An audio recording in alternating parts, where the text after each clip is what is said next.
Hello, lovelies. Welcome to this episode of Lessons from the Universe with Jennifer Hall. I look forward to sharing my channeled message with you today, and if you love it, please remember to like, share, review, and subscribe. So, today I want to talk about envy. Envy comes in a lot of different forms. It's not just wanting what somebody else has. It's not just coveting thy neighbor's job or wife or house or whatever. It's also just resistance. I mean, have you ever seen somebody's success? Maybe it's a post on social media or whatever, and you don't want what they have, but you have trouble being happy for them, trouble being excited about what they've accomplished. Sometimes it's not even a longing for, I don't know, maybe you're questioning if they deserve it. They obviously deserve it, or it wouldn't have happened. Now, sometimes they deserve it in a backhanded way, right? I talk to a lot of people in business specifically who they watch people get promoted into higher positions that really don't have the qualifications for that position. They pass up somebody who is far superior, right? There's actually this whole movement in business right now to promote from within, but then recruit from outside the really truly talented people. And the really truly talented people end up trapped underneath someone who is not that. And then this whole sort of craziness of energy, right? The leadership is afraid, is envious of the person who is so talented, and the person who's so talented is envious or resentful of the person who is now above them, and yet not creative, not quick. This happens. We see somebody and we're just not excited for them. Maybe it's too much to think excited. I always like to opt for recognizing that someone's success is evidence that success exists. What we don't know is what's underneath it. We don't know if underneath it there is blood and sweat and tears and pain. We don't know what kind of education lies beneath it. We don't know what's there. If you find yourself seeing the same person again and again and feeling that resistance, what I'm going to call envy, then maybe you hide them, right? In Facebook, you can hide someone. You don't unfriend them. Maybe you still love them. Maybe you snooze them for 30 days, or you just hide them so that you don't see their posts. But if you can't send genuine love for them, then you're hurting them and you when you resist. Now, I know other people who are extremely the opposite, right? I have one woman who is genuinely, incredibly happy and proud for others when they succeed. Like, deeply so. She's also extremely successful, and not successful in an empty way, successful in a way that she has fought for and worked for. She has evidence in almost every slice of her life pie that she is an outstanding person. There has been a sacrifice, though. She's got a great family, but she doesn't give them as much time and full attention as would lead you to believe she had a truly balanced life. And so, if you look, if you dig, if you talk to her, you'll find out that she has a little bit. She flips it. She doesn't look at it as envy. She assumes it's judgment.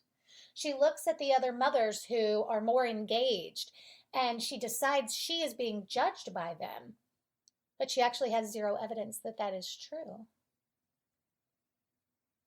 So that is another ugly head of envy.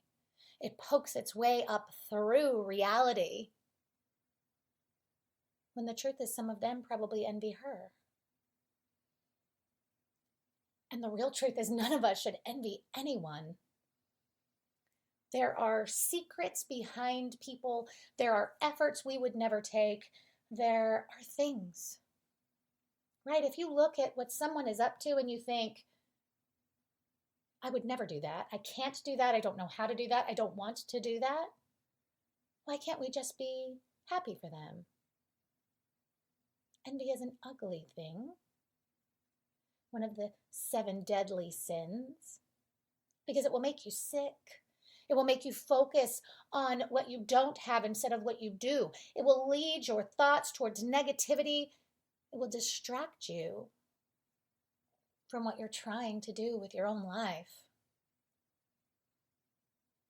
I've probably mentioned this before, but my college sweetheart's mom, still one of the most amazing people that I've ever known, just genuinely amazing woman.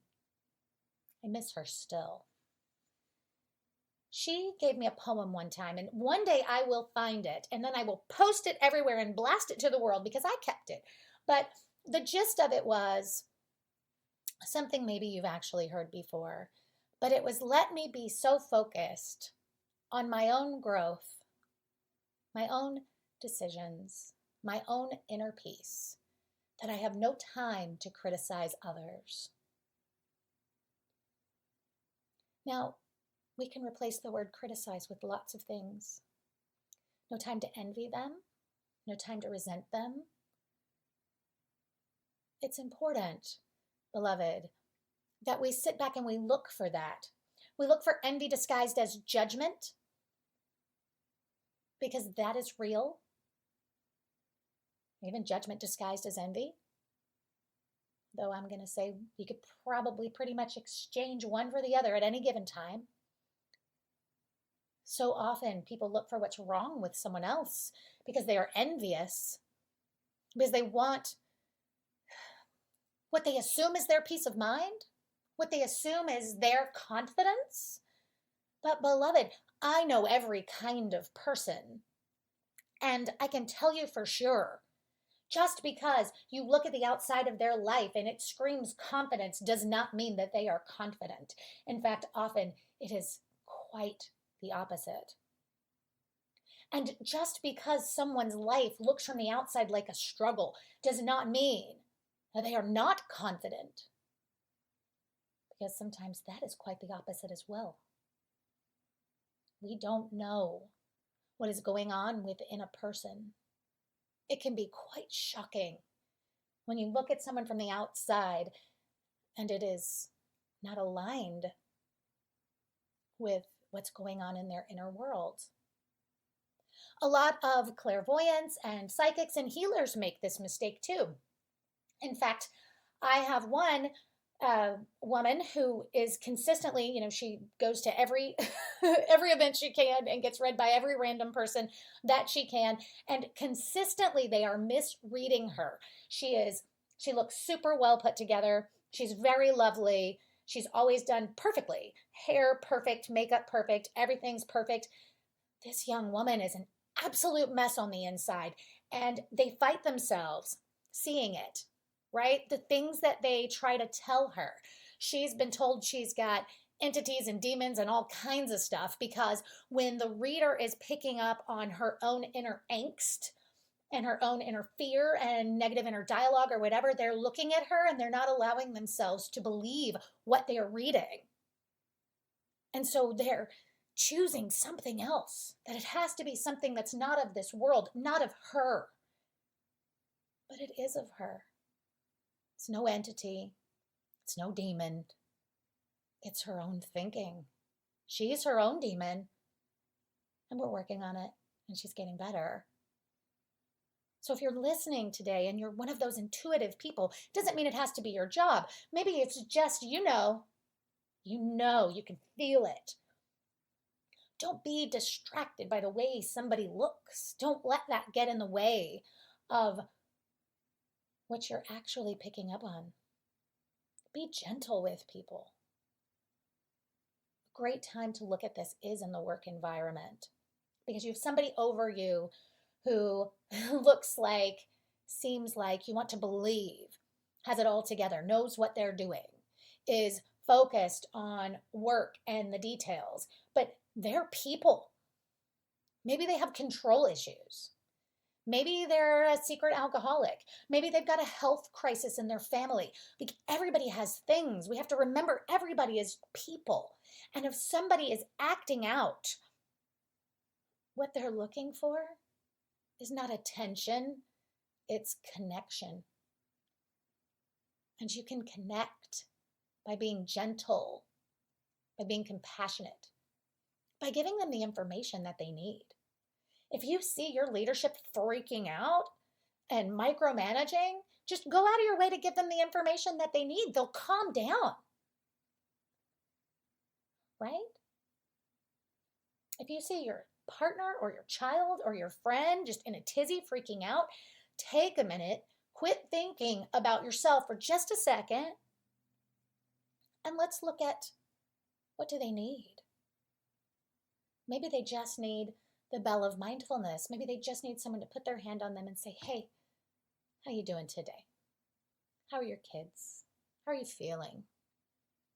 Maybe they just need a list of all the things you're working on at work. Maybe they just need to hear you say, I promise I'll get the backyard mowed before your party. Whatever it is. Beloved, we all have things. And the more we can celebrate each other's successes, the better off we will all be.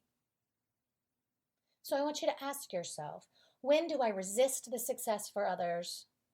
When do I resist the success of others? And when do I celebrate it? When does it feel good to me? Sometimes this is self-serving, right? If you are an advocate on behalf of your own child and you see other people who are advocates with successes, then you see very easily this is positive for my child, and therefore we're going to celebrate that success again and again and again and again and again. And that's great, don't get me wrong. But if that's the only place you choose to enjoy the success of others, it's time that you let that spread outward into all the areas of your life. And when you feel that resistance, ask yourself, why? Why do I resist being happy for this person? Why do I resist being excited for them? I was having this conversation with a couple of people recently, which is part of what sparked this podcast episode. And one of the things that one of my clients brought up is, what about the people who walk around telling other people they're beautiful all the time? And there's a few things about that. For some people, it's really their job. My eyebrow girl, the girl who waxes my eyebrows, woman, I should never call her a girl. She is a full-grown woman. She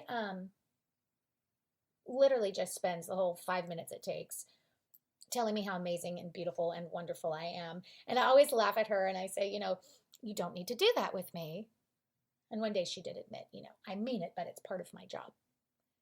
Okay, maybe, right? If that's part of your job, just be careful that you're still authentic. But I digress. The conversation that we had was that she brought up, was that a lot of times the person who's going around telling other women how beautiful they are, it is actually a way that they're fighting against their own envy, their own insecurity. It takes some of that sense of competition off when they go, wow, you are beautiful. Suddenly it doesn't feel like this secret in the room anymore. I can appreciate that. So maybe that's where we start when we have that problem, right? You, instead of just resisting and rolling your eyes or just even thinking, ugh, right? Maybe you pause and you make the comment, congratulations. You make the comment for yourself, this, the equivalent, or something better. You affirm, there is that example of success. And perhaps you go a step farther and you wish for them that they have equal or greater success in every part of their life. And let's be fair, we all know that there are people who are full of it online. If you get that sense, then affirm for them that they have the confidence on the inside to not need to boast. Everybody is seeking connection, beloved, not attention. Remember that all the time. Our children, when they're acting crazy or adorable or wanting to talk to us or whatever it is, it's connection, not attention. When someone is showing off, right, being cocky, they're seeking connection, not attention, right? Maybe we can say they're seeking money too, right?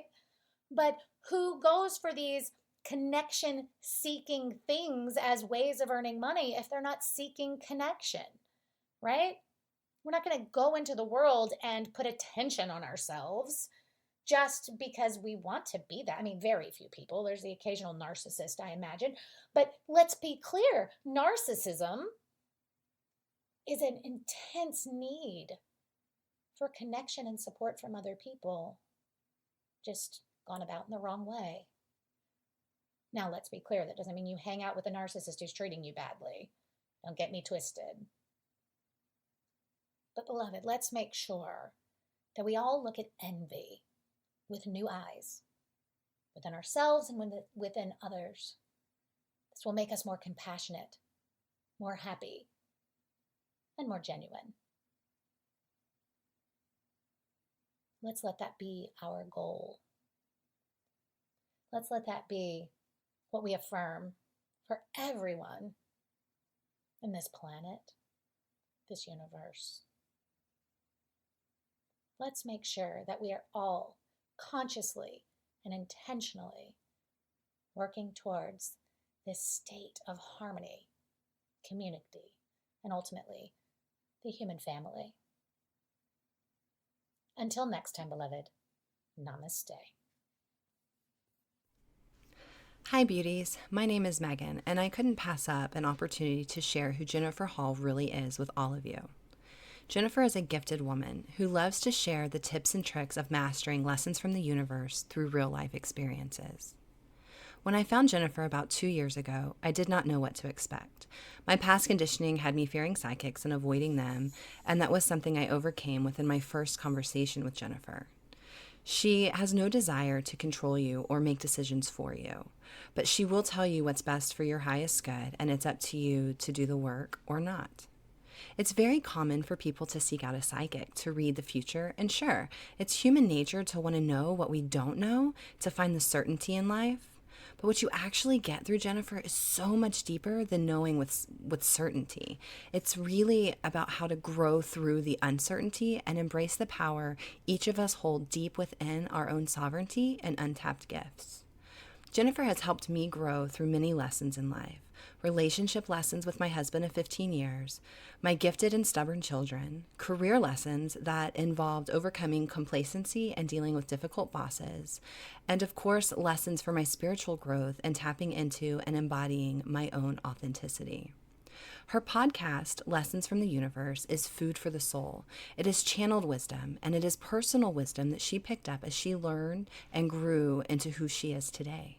Jennifer is well known and sought out. I have people from all over the world reaching out to me to provide a referral to her so that she can speak with them and they're able to meet her. This podcast makes it possible for people all over the world to receive her messages and receive the love that she pours into the collective. If you aren't a patron today, please consider becoming one and donating as much as $1 per month. If all of her beloved fans donated just $1, it would make an amazing impact on her offerings to the world. I meet with Jennifer monthly, and I'm also a patron because I believe so much in the lessons from the universe. And I have witnessed the beauty in learning and growing, the beauty in overcoming and smashing the many bubbles of conditioning that I succumbed to in my past. I have a new, more powerful story, and a big part of this story is embracing lessons from the universe. Your story will continue to change, and your donations will help many others change their stories across the globe, allowing the story of the collective to change for the best as well. If you love and live through the lessons from the universe as much as I do, like, share, and become a patron, and watch lessons from the universe take the rest of the world by surprise in the best ways possible. Sending light and love to all of you. Namaste. Thank you for joining me for this episode of Lessons from the Universe with Jennifer Hall. If you haven't already, I want to personally invite you to come out and find me on social media and at my webpage, psychicjenniferhall.com. If you are inspired by the podcast and want more content, consider clicking that Patreon button on Podbean, or you can support the show at paypal.me/Universal Lessons LLC, or by visiting our swag shop at spreadshirt.com. You can find the direct link on my Facebook page and my webpage. If you have questions, consider attending one of my quarterly seminars here in Dallas, or book your own educational session from anywhere in the world using the link that you can find on Facebook or on my webpage. I am sending each of you love, light, clarity, and wisdom, and I want you to know that whether you realize it or not, there's a little brunette with a podcast that's got your back.